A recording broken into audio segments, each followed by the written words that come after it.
峠がきめ細やかでめちゃくちゃ綺麗そうですね。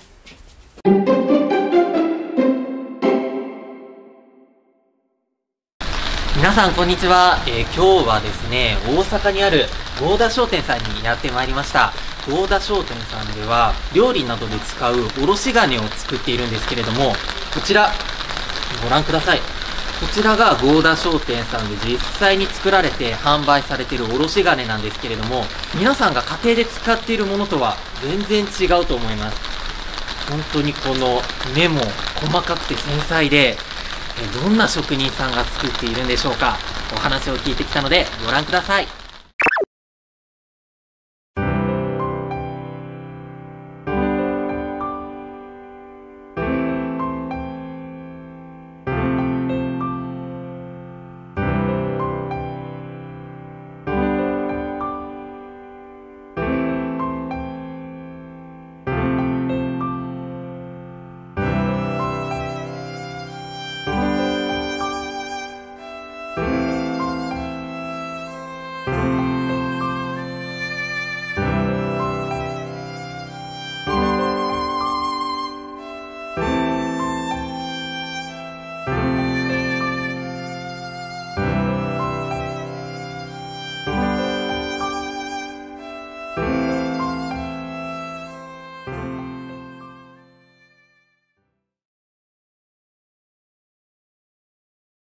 ほんまのプレスで抜かんと手で切ってやってますけど、何も昔ながらの何回かいけますよ。一回やってみますわね。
こんな感じになるわけ。おお。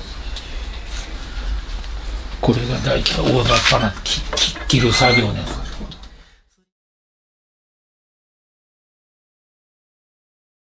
まずここにおろし金を持っていきます。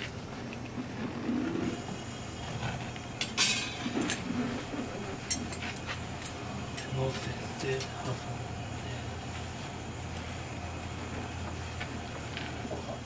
これはあれですわ、ハンダの時のペーストみたいな感じです。液つけとこう。それで乗るんですよ。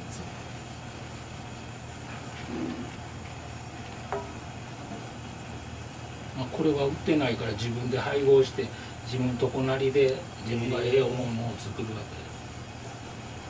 けです。その配合のレシピとかも、これはもう自分とこではい、あんまり言わない。塩酸とかいろいろ入ってますね。その配合の率があるわけです。はい。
お。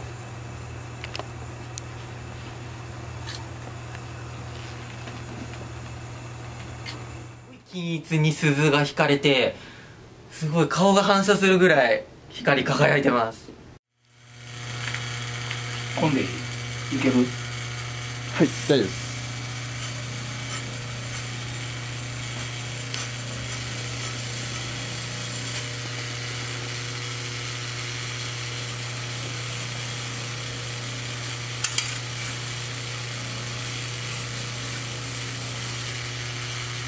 こんな感じ。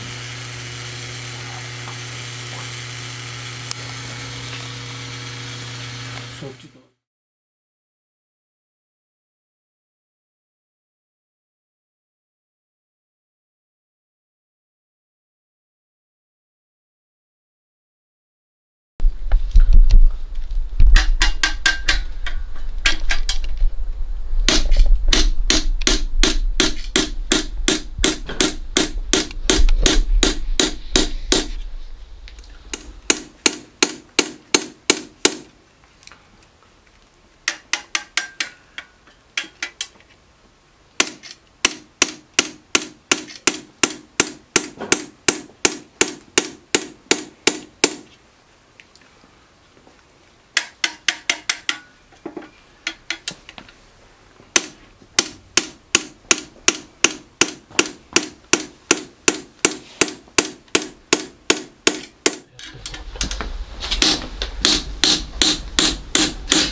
裏はまだ毛がいたままです。はい。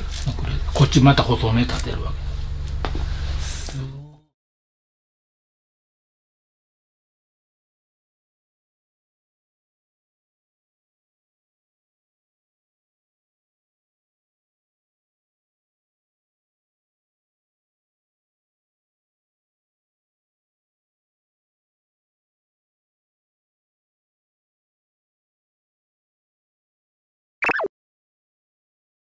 というわけで、合田商店で、長年おろし金を製作されている職人さんである合田八郎さんにお話をお聞きしたいと思います。ありがとうございます。じゃあ早速なんですけれども、こちらの合田商店、創業されてどれぐらいの時間が経つんでしょうか？商店として、はい、昭和21年から、昭和21年。私の祖父が立ち上げて、はい、で、親父、私と今まで来てます。まあ職種は変わりましたけどね。はい。最初はどういった製品の製作が中心だったんでしょうか？私のおじいちゃんは放浪鉄器の卸商をやってて、はい。で、まあ親父の場合は卸商と親父は作るのが好きやったんで、衣装缶って言うて、トタンの板で、はい。まあ蓋付きの缶を作って、押し入れの中に入れたり衣装を直す缶を作ってたんです。はい。で、それからそれもちょっとプラスチックの衣装缶に押されて、売りが悪くなってきたんで、知ってる人からおろし金と卵、はい、売れるよって言われて、ほんで親父が作ることが親父も好きだったから、はい、でコツコツやってたんですよ。でそこへ私が手伝うようになったり。実際におろし金一つ一つに思いを込めて制作してらっしゃると思うんですけれども、お客さんからの反響はどうですか？やっぱしね、切れ味があれば本当に納得してくれはります。あ、そうなんですね。はい、切れ味。はい。一番よく切れ味が分かるのはね、生姜吸った時です。生姜を吸った時。はい、生姜は分かります。どんな感じに変わるんですか？細かく切れてるし、ほんで切った生姜の面もきれいにスパッとひげあるでしょ、生姜。ありますね。あれが普通団子になって出てきてるんだけども、うちらので切ったらそれがスパッと切れたようになってる。へえ、断面もめちゃくちゃ綺麗に仕上がるってことなんですね。で商品は吸ったもんは水分と繊維が絡んでるから、そのままおつゆに入れるとパッと散るわけです。細かいから。なるほど。それだけ細かくすれたら風味とかもすごくそうですね。その水分と繊維が入ってるから風味もみんな一緒に入って、そうめんやったらそこのそうめんに生姜が絡んで、そのまま喉越し気持ちよく入る。へえ、めっちゃなんかそうだから生姜はあれですよ、干しだけ取れるわけです。普通生姜ひげあったらちょっと干しもってもついてきたりするけども、うちのは干しだけ取れる。なるほど。それが一番分かっていただけるんかな。どうですか、実際に喜びの声をお客さんからいただくと。百貨店なんかね、実演で親父なんか行った時もおっちゃんよかったって聞いた時はもうやったっていう感じですよね、本当に。なるほど。仕事をされているとやっぱりそういう喜びの声をいただく時がもう一番の喜び。もうそれはもう一番。なるほど。やったいう感じですね。なるほど。やっぱりもう仕事にはプライドを持ってやってらっしゃってると思うんですけど、何しかもう負けへんって。他の工場とかで大量生産されてるおろし金に比べてここの部分はありましたね。今までもありましたよ。セラミックのおろし金も出た時もびっくりしましたね。あの時が出た時はあっと思いましたよ。ほんで大量にスーパーとかで持って売ってたから、一時はね、あかんから思ったけども、やっぱり生姜とかナスの切れ味がやっぱこっちの方が強いから、やっぱりもう今現在は戻ってると思ってますよ。なるほど。やっぱ銅を使っているということと合田さん自身の技術ですよね。そうですね。銅はやっぱり今思ったら細工がしやすい、英明立てやすい、まずはそれですわね。なるほど。そういったところが市販品にはない強みということでしょうか。英明がほんまに立てやすいですね。なるほど。ありがとうございます。では最後に合田さんにとって職人とは何だと思いますか？継続、いいものを美しく早く作る。そして継続ですから、やっぱりちんたらちんたらやってたらコストもかかるし、できるだけ値段も抑える。それと一番一言で言うたらおろし金ねとか切れ味。切るってみんなおろすから潰すような感覚やけど、私の考えは切っておろせるっていうか、それぐらいの刃先を作りたい、目標、最終目標、未だにもっともっとないかなとは思ってますけど。いいものを美しく早く作る、そして継続、それこそが職人であると。そのものやね、継続やからね。なるほど。本当におろし金も僕近くで最初の段階から完成まで見てたんですけれども、本当にスピーディーで、本当にもう目が回りそう、目が回っちゃいました。で、合田商店さんではおろし金以外にも制作されてるものがあるんですよね。これ卵焼きです。こちらに。これです。ありがとうございます。すごい。この卵焼き器もお店で売ってるのとは全然違いますね。これも同じように鈴引きして。そうです、鈴引きです。銅板を曲げて。本当だ。裏が銅になってる。やっぱり火力の伝わり方とかも。これもう伝導率がいいから、全体に温度が早く一定になって、ほんでうまいこと焼けるわけです。その伝導率がいいのは、一旦に熱がたまらないから、ザーッと逃げていってるから、全体が同じ温度になって全体が焼き色がつくわけです。なるほど。ステンレスは伝導率が悪いからそこにたまるから、その辺が先焦げたりするわ。なるほど。伝導率悪いのはそこです。じゃあこれさえあればもう完全ふわとろ半熟卵焼きみたいな感じのもできちゃう。あと腕とね。腕も大事だということですが、いや本当に今日の取材楽しかったです。ありがとうございました。合田商店さんの商品はどういったところでお買い求めいただけれるんでしょうか？百貨店とかの専門店に置いてますね。通販サイトとかでももう置いてもうてますね。なるほど。皆さんもぜひ気になった方は探してみてくださいね。本当に大量生産では作ることができないこちらの職人芸のおろし金と卵焼き器、皆さんもぜひ購入してその価値を味わってみてください。目線ははいここ、はいほんでコンコンコンコンっていう感じです。はい、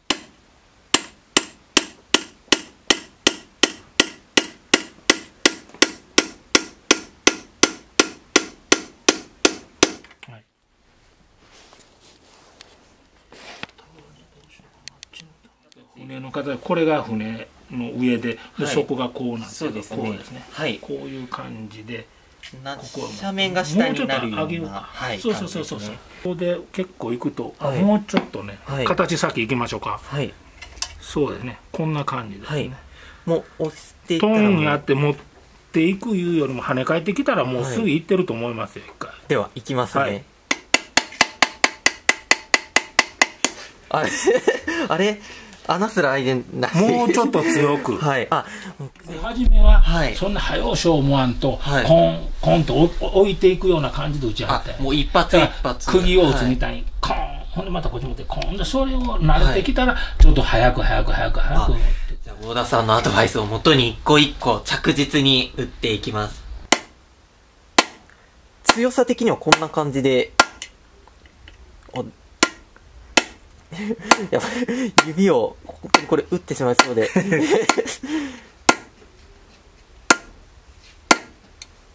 わあこう叩き間違ってどうですか？全然なんか全然違いますね、素人の技と郷田さんが打ったやつで。けど一緒やったらな、はい俺50年やってんの一緒やったら俺飯食っていかれへんやん。すごい。これが50年とほんの2、3分の力量の差です。